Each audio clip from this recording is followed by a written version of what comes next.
As the 2024 election inches closer, polls now show a significant chunk of voters are unenthusiastic about the rematch between President Biden and former President Trump.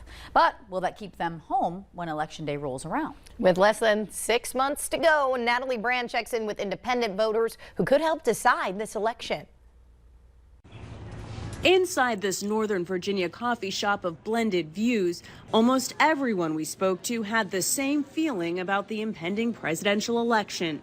I'm not super excited about it. Ben Matthew, who describes himself as independent, says this year could come down to voting against a candidate instead of in support of one. You're not running towards something, you're kind of running away from something in some ways. Diane Lester says in 2020 she couldn't bring herself to vote and doesn't know what she'll do this year. It just feels really daunting and really difficult. It's a sentiment reflected in CBS News polling. At the same time, CBS News Director of Elections and Surveys, Anthony Salvanto, says most voters still view 2024 as important. I think it's going to be an interesting but important question to see how each campaign does at motivating their supporters to turn out, because there may be very few persuadable people. Rebecca Leakway says she's committed to voting. Personally don't love the candidates, but I know who I'm going to vote for. But she worries a contentious election cycle will turn off younger voters. I hope that they realize that it's important either way, and sometimes the choice is not a great choice, but you still live in a country where you have the power to make that choice, and you should take advantage of that.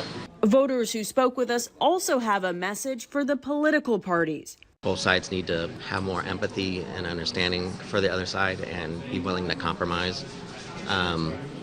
Otherwise, we don't move forward. We need to make sure that we have a leader in office that's going to represent all the people. Hoping a future with a little less polarization could restore some enthusiasm for the next presidential election cycle. Natalie Brand, CBS News, Loudoun County, Virginia. Salvanto says in the 2024 presidential campaign so far, over 90% of each candidate's 2020 backers say they're sticking with that same candidate.